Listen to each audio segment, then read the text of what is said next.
A very controversial audio has leaked, and is widely available on social media and in people's emails. And this audio, this is by far the most controversial, the most explosive leaked audio since the anglo-leasing John Githongo audio tapes.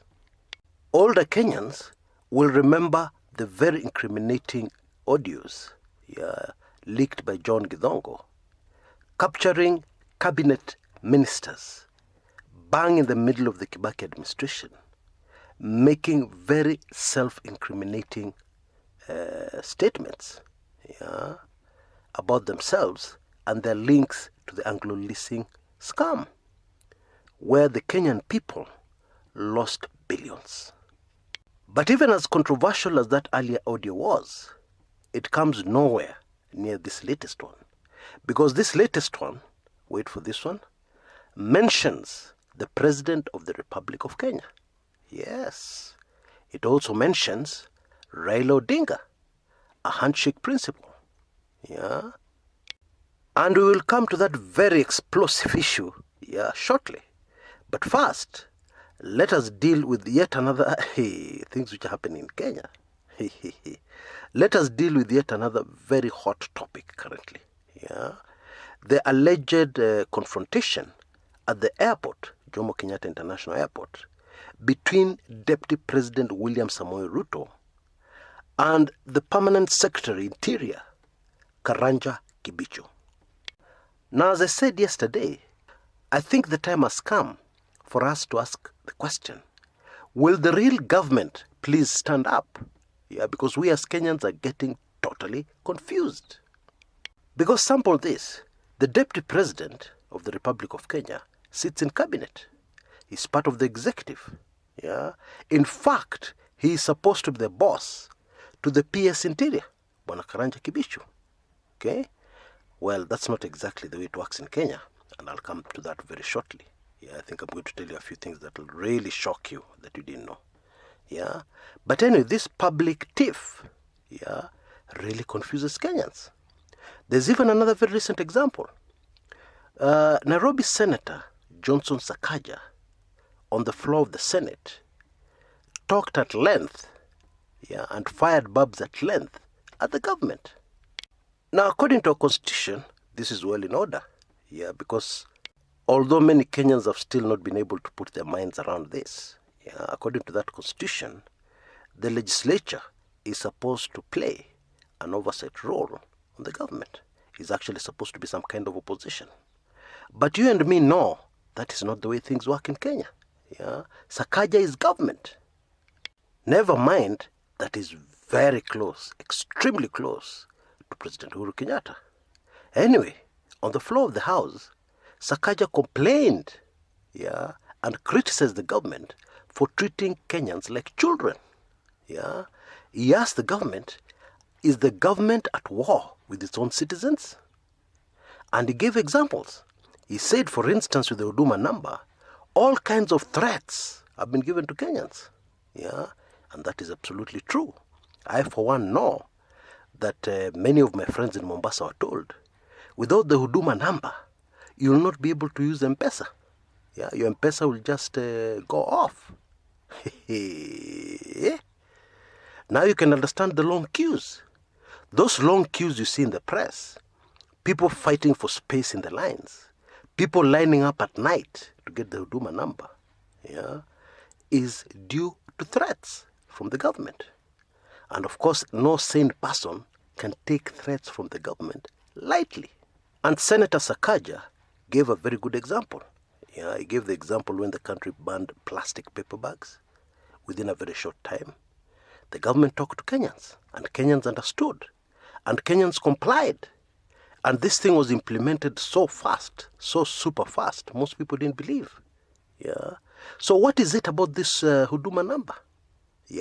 What is it really? Because what is going to happen in the census, where the country is going to spend billions, is exactly what is being duplicated with the Huduma number. There are a lot of things, a lot of hidden cards under the table by the government concerning the Huduma number. Let us not even discuss the religious implications. Because serious Christians, know that the Huduma number is not the 666, the devil's number predicted in the Bible. However, they know it is a stepping stone. And no serious Christian wants to assist the devil to step on stones leading to the actual 666. There is a very simple question the government has never been able to answer, and will never answer, in my view, linked to the Huduma number. With the upcoming census, it would have been cheaper, the government would have saved billions, if they had put this registration of this number, together the census. So do the census as people are also registering for Huduma. Because the information that will be requested is exactly the same. And the Huduma number will just validate the information that the person gives to census officials. But there seems to be a terrible hurry, very terrible hurry, to get people to get Huduma number. Now you and me know that when a conman wants to con you, they're in a very big hurry for you to reach the payment stage, to make payments. They're in a hurry for you to make payments. You and I know that when somebody is in a hurry to marry you, or when a lady is in a hurry to be married, there are issues. Maybe there's a pregnancy that needs to be attributed to you, etc., etc. So why is there such a big hurry with the Huduma number? The answer to that question, the government has not been able to give. And therefore, the conclusion many Kenyans have come to, that the Huduma number is linked to some sort of deal the government is making, possibly to receive money from some quarters, especially the Chinese, is the real reason behind the Huduma number rush, because that's all I can call it. And although the financing from the Chinese for the SGR2 fell through, I believe negotiations could still be ongoing. And the Huduma number is a critical component, in ensuring that those negotiations end up being successful and money lands in the hands of the government. Anyway, let me not get carried away by the Huduma number. So the question here is very simple. Did the DP, William Samoei Ruto, actually meet Karanja Kibicho at the JKA and tell him off? Tell him off about what? About his decision to withdraw security from people. To tell him off about his decision to make sure that commissioners, in counties, county commissioners, were barred from attending his functions. There's even a blogger, well-known blogger, who went online and said that actually the deputy president had been summoned to State House. And his summons was linked to this very embarrassing incident that is said to have taken place at JKA. Now, usually the first thing when I'm looking to things like this is that I look very carefully at the source of information. Who broke this story? This story was first broken by a free newspaper called People Daily. Now, who owns People Daily? People Daily is owned by MediaMax, which belongs to the First Family. I think many of us already know that. Now, that information alone was of great interest to me, because it told me that this leak, the encouragement to publish this story, came from a source deep inside government, a source very close to State House. And the objective was to embarrass the deputy president. Now, I don't want you to misunderstand me. I'm not saying this incident happened. Neither am I saying it did not happen. What I'm saying is that the way this information came out already tells us a lot. Because the deputy president would easily have picked up the phone and called Bwana Kibicho, and made these complaints. The deputy president would have walked to Bwana Kibicho's office, and shut the door behind him, and then told off, the PS as much as he liked, vented as much as he liked. He'd have done that. So why would he want to do it in public? Well, there are those who say the deputy president is very emotional, very susceptible to emotional outbursts. And what may have happened, apaona Kibicho uko airport, hakuweza kuvumilia. So he approached him, and let him have it. Those are all possibilities, but in my view, unlikely possibilities. Unlikely, but also possible. You see, the Interior PS, Permanent Secretary, is no ordinary Permanent Secretary. Sample this.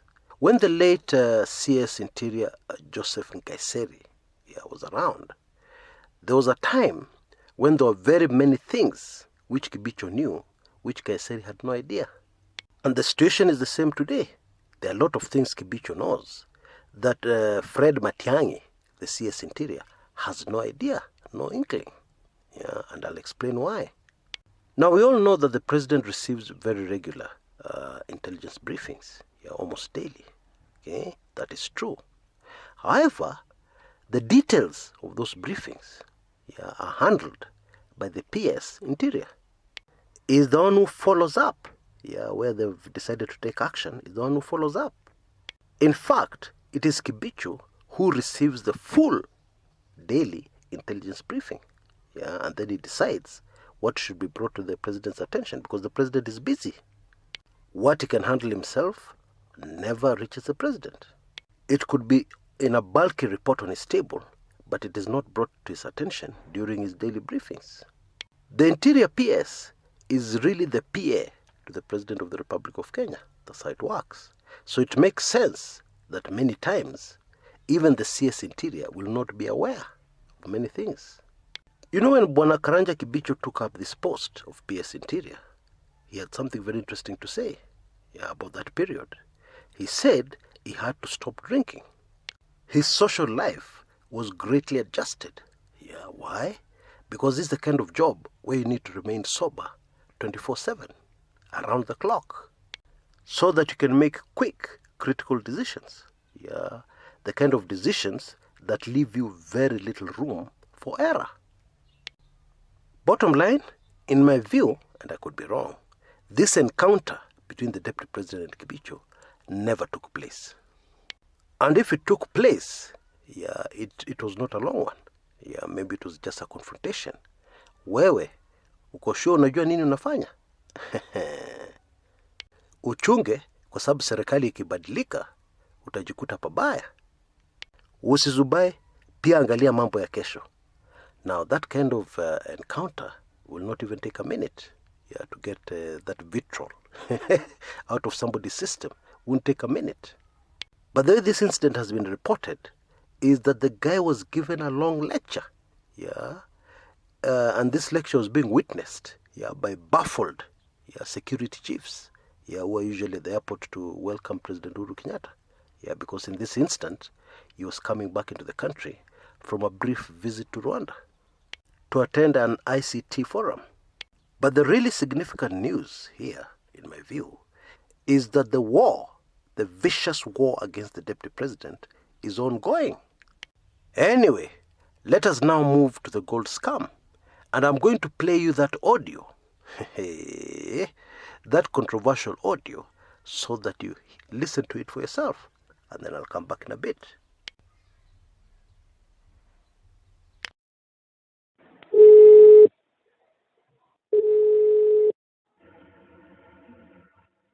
Yes, brother.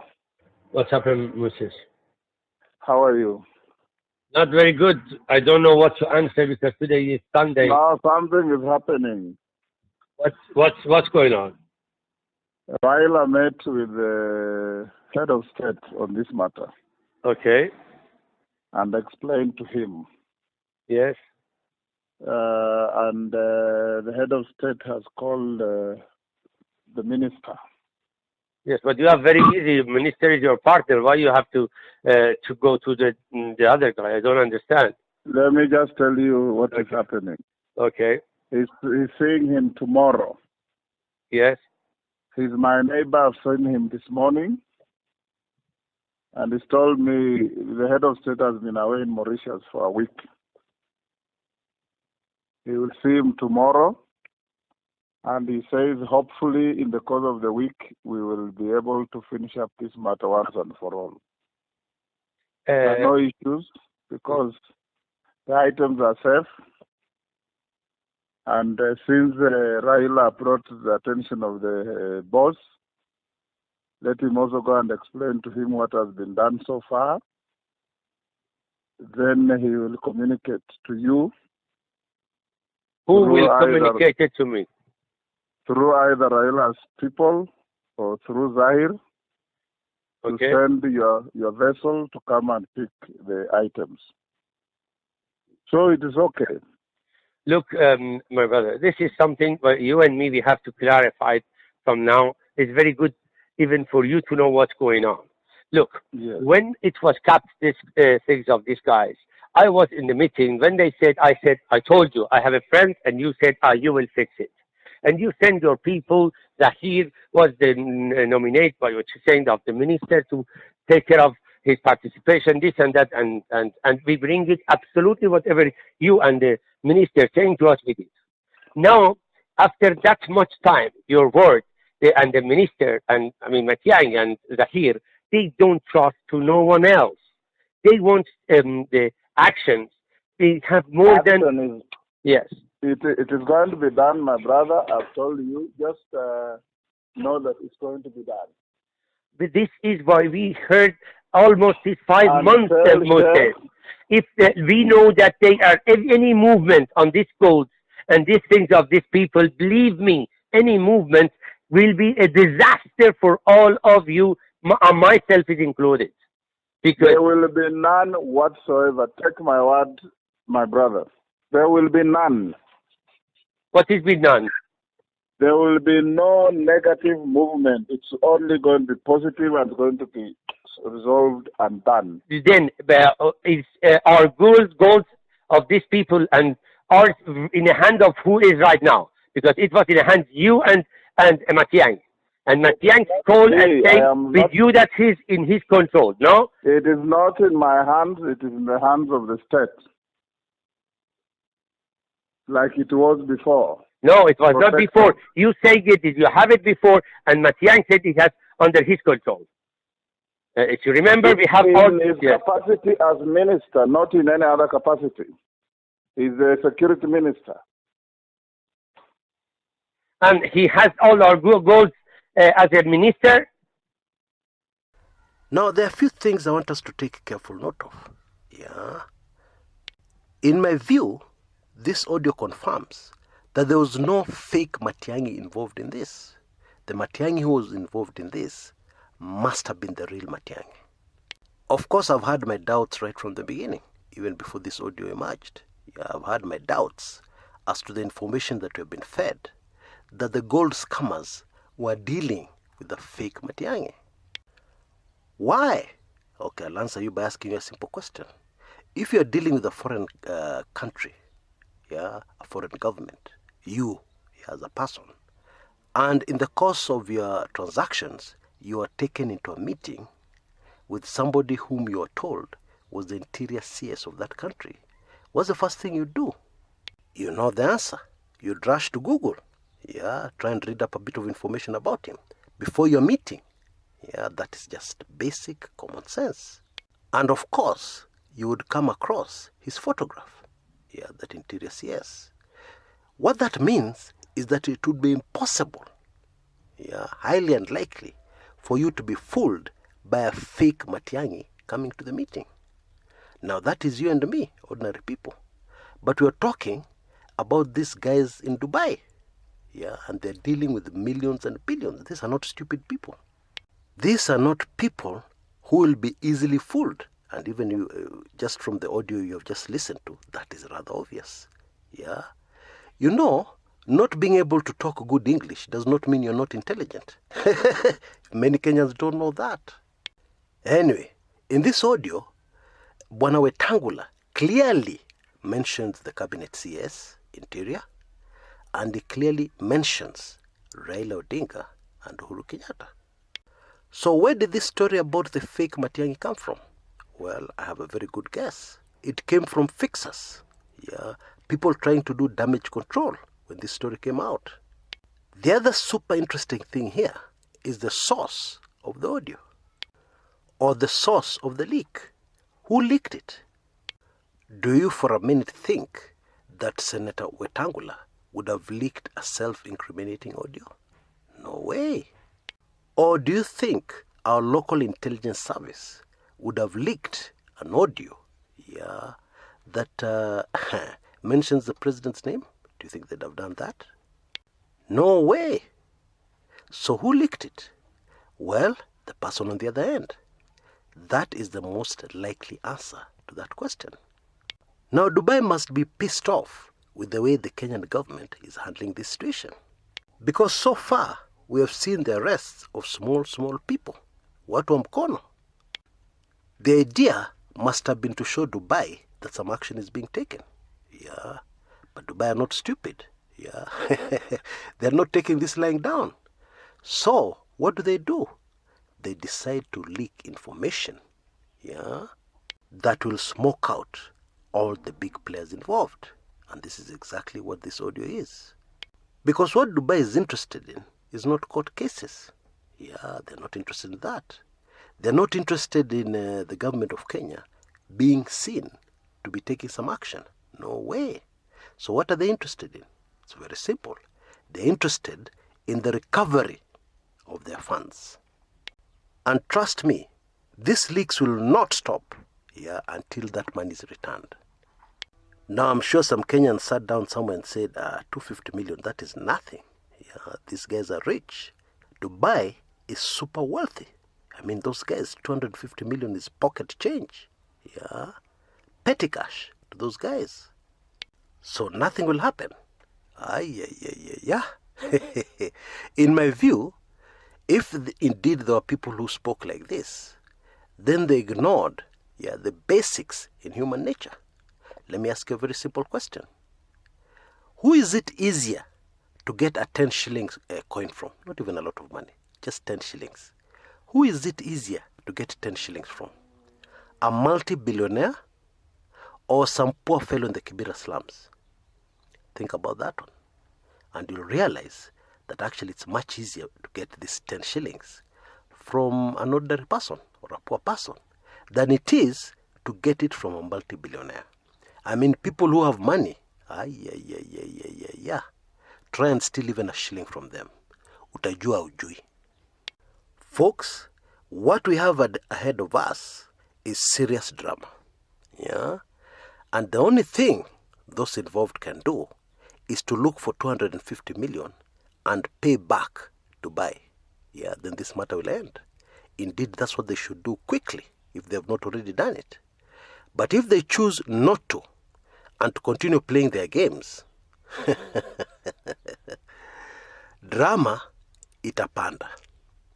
Until next time, this is Chris, Kumekucha.